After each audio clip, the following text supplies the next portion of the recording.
Vamos lá, pessoal, continuar o nosso curso de prisão preventiva. Vamos entrar agora no assunto hipóteses da prisão preventiva. Hipóteses da prisão preventiva, pessoal, são situações fático-jurídicas que nos autoriza a cogitar da decretação da prisão preventiva, certo? De forma que nós podemos sim afirmar que, se essas hipóteses se verificarem, nós podemos cogitar de decretar prisão preventiva. Se essas hipóteses não se verificarem, nós não podemos cogitar da decretação da prisão preventiva. Bom, as hipóteses, pessoal, de decretação da prisão preventiva, elas encontram-se no artigo 313 do Código de Processo Penal e também no parágrafo 4º do artigo 282 também do Código de Processo Penal. E nós vamos verificar uma por uma para que você saiba quais são as hipóteses fático-jurídicas que autorizam a cogitação, né? Veja que eu sempre estou falando, pessoal, em cogitação. Essas hipóteses, elas trazem possibilidade de cogitação da prisão preventiva. Não quer dizer que será decretada a prisão preventiva, tá? São hipóteses em que nós falamos, opa, aqui pode ser que seja decretada a prisão preventiva. Bom, vamos lá para a primeira hipótese. A primeira hipótese de possibilidade de decretação de prisão preventiva é a hipótese de, em tese, ter acontecido um crime doloso com pena máxima combinada acima de 4 anos de pena privativa de liberdade. Ou seja, nós vamos olhar para o crime imputado ao agente e nós vamos até o preceito secundário, que é a cominação da pena, e nós vamos ver o quantum de pena máxima, que é combinada ali de pena privativa de liberdade para ele. De forma que, se essa pena privativa de liberdade máxima for superior a 4 anos, nós temos aí uma hipótese de decretação de prisão preventiva. Cuidado, não se ater muito ao quantum de pena, tá? E esquecer que esse crime ele deve ser doloso. Então vamos lá, qual é a hipótese? É um crime doloso com pena máxima combinada acima de 4 anos de pena privativa de liberdade. Bom, tem uma questão muito importante que você precisa entender dentro do contexto, né, da hipótese do crime doloso com pena máxima combinada acima de 4 anos de pena privativa de liberdade, que é a questão do caso de concurso de crimes. Aí você pode... Por quê? Você pode me perguntar, tudo bem, eu vou lá e olho o preceito secundário e acho lá o quantum de pena, beleza, mas e quando acontecer concurso? Porque concursos são mais, né? É mais de um crime, os concursos de crimes, né? Como que nós vamos resolver essa situação? Então, começando, quando eu tenho um concurso material, ou seja, quando eu tenho vários crimes resultantes de várias condutas, esse é o concurso material, o que que eu faço para aferir, né, se a pena máxima é maior que 4 anos? Aqui é bastante simples, é bastante tranquilo. Eu vou pegar as penas privativas de liberdade desses crimes do concurso material, vou somar e se elas extrapolarem, né, o quantum de 4 anos, eu estou diante de uma hipótese de decretação de prisão preventiva. Então, no concurso material, para fins aí de consideração da hipótese, né, que a gente está estudando, nós somamos as penas. Tranquilo? Concurso material é bem de boa, tá? E quando houver concurso formal próprio, que é aquele concurso que é uma conduta só e acontece vários crimes, eu vou pegar a pena, né, de um dos crimes se todas forem iguais, ou a pena do mais grave se as penas forem diferentes, e vou aumentar essa pena máxima em metade, que é o máximo, né, da causa de aumento do concurso formal próprio. Por quê? Porque eu quero uma pena máxima, então eu pego a pena máxima do crime mais grave e aumento no máximo. Se após fazer essa operação matemática eu obter um número maior que 4, ou seja, uma pena máxima combinada maior do que 4 anos de pena privativa de liberdade, eu estou diante de uma hipótese de verificação da prisão preventiva, tá? E quando houver concurso formal impróprio, né? Concurso formal impróprio. O concurso formal impróprio ele acontece quando existem desígnios autônomos aí, mesmo que haja uma conduta apenas praticada, mas o agente ele queria mesmo aí a pluralidade de crimes, mas ele praticou com uma só, né? Com uma conduta só, melhor dizendo. O que eu faço? Você soma as penas. Igualzinho você faz no concurso material. Você vai somar as penas, tá? E, por fim, pessoal, quando houver o crime continuado, o que eu vou fazer? Eu vou fazer praticamente a mesma operação matemática que eu fiz no concurso formal próprio, que é você pegar a pena de um dos crimes ou a pena do crime mais gravoso e aumentar na fração máxima, que no caso do crime continuado é 2/3, né? Diferente lá do concurso formal próprio, que é metade. Lá é metade, aqui não, aqui é 2/3. Então, como eu quero a pena máxima, o que eu vou fazer? Vou pegar a pena do crime mais grave, vou aumentar no máximo. Se eu encontrar um número maior do que 4, eu tenho hipótese de prisão preventiva, senão eu não tenho hipótese de prisão preventiva. Cuidado no crime continuado, porque tem algumas circunstâncias que fazem com que esse aumento seja maior. Então, e essas circunstâncias, elas estão lá no parágrafo único do artigo 71 do Código Penal, depois você dá uma olhada lá. Nessa hipótese, o que você vai pegar? Você vai pegar a pena maior de todos os crimes que aconteceram, certo? E o aumento vai ser no triplo. Então você vai triplicar a pena para você achar o máximo. Se você achar um número maior do que 4, cabe prisão preventiva, tá?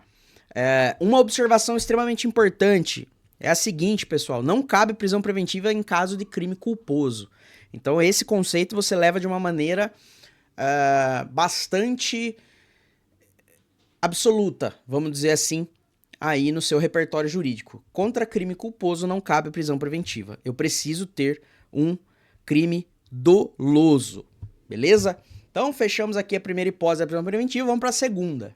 Qual é a segunda hipótese? Reincidência em crime doloso, salvo ocorrência da prescrição da reincidência. Vamos explicar já o que é a ocorrência da prescrição da reincidência, já para a gente só ficar conversando sobre a reincidência em crime doloso. Prescrição da reincidência, pessoal, acontece quando, depois de extinta a pena ou cumprida a pena, passa 5 anos dessa data e o agente ele passa a ser considerado tecnicamente primário. Ele vai ser considerado primário novamente porque passou-se 5 anos e a lei considera esses 5 anos o período depurador. É como se esse período limpasse o histórico e falasse, não, aquilo que aconteceu lá e ele cumpriu há 5 anos, morreu a bronca, nós não vamos considerar mais, tá? Então, será a hipótese de prisão preventiva a reincidência em crime doloso, salvo se tiver acontecido aí o período depurador, tá bom? Então, continuando.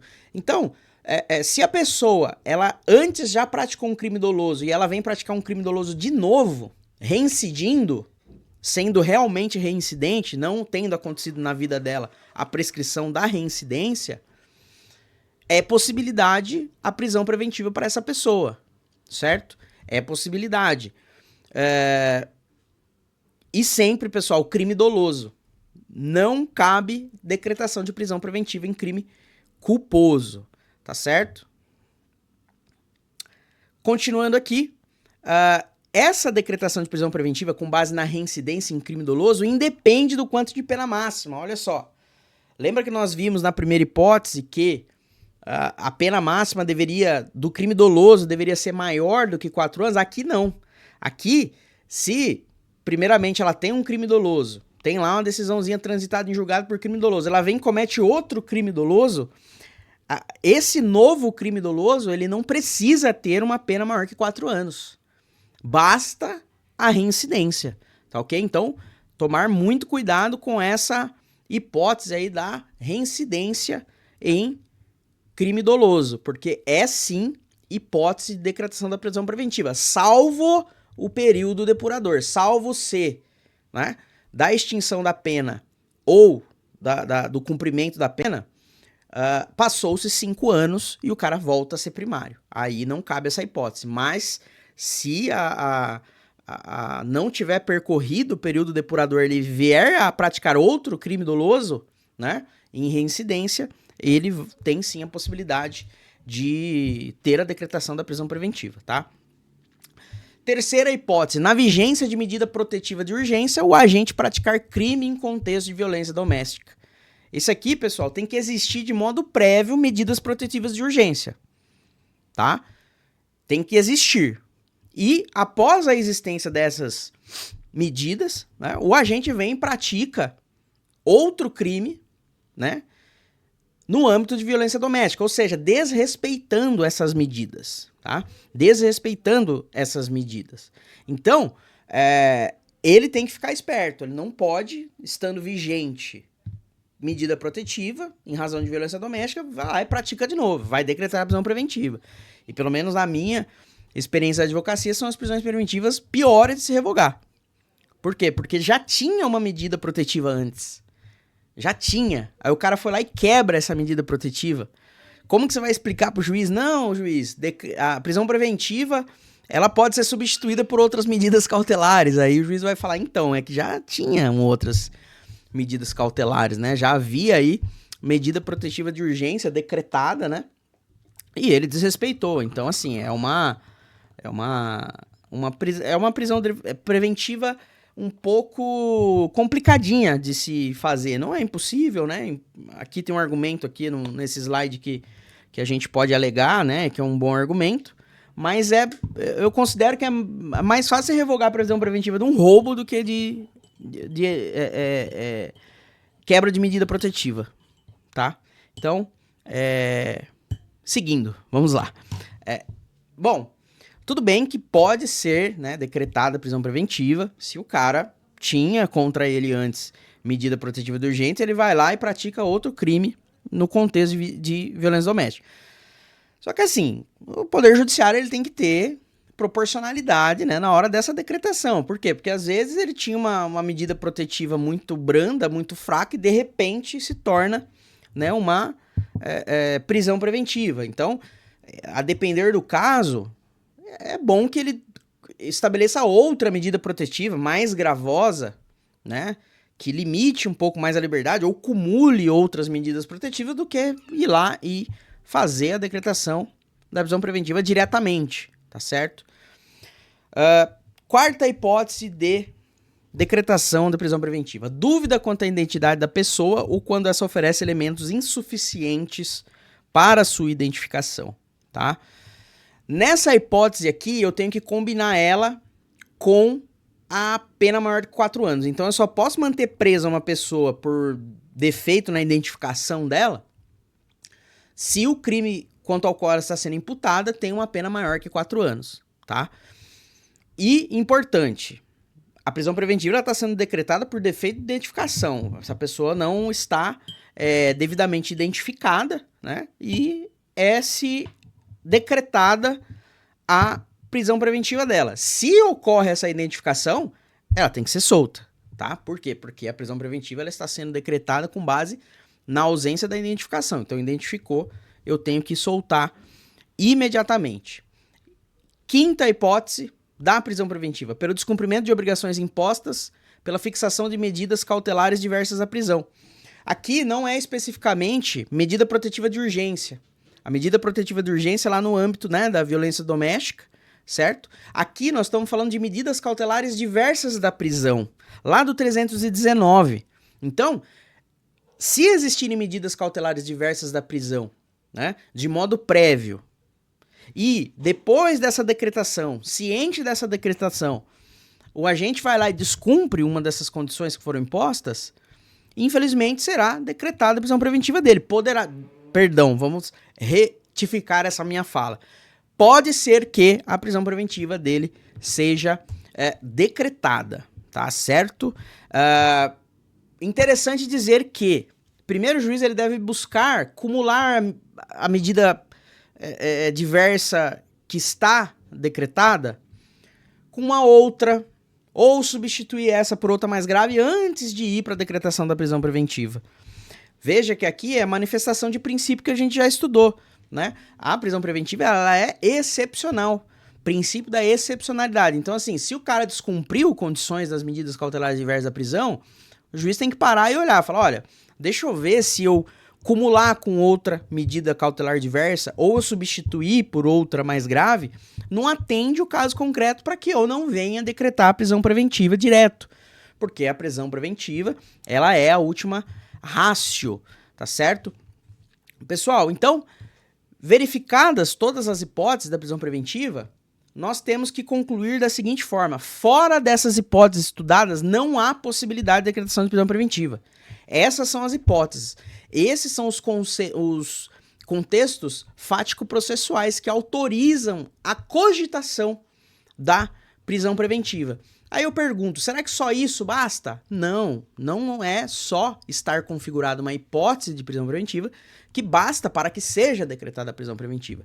Eu preciso de mais, tá? Eu preciso do requisito da prisão preventiva. E o que é o requisito da prisão preventiva? Essa é uma questão que fica para a próxima aula. Um abraço.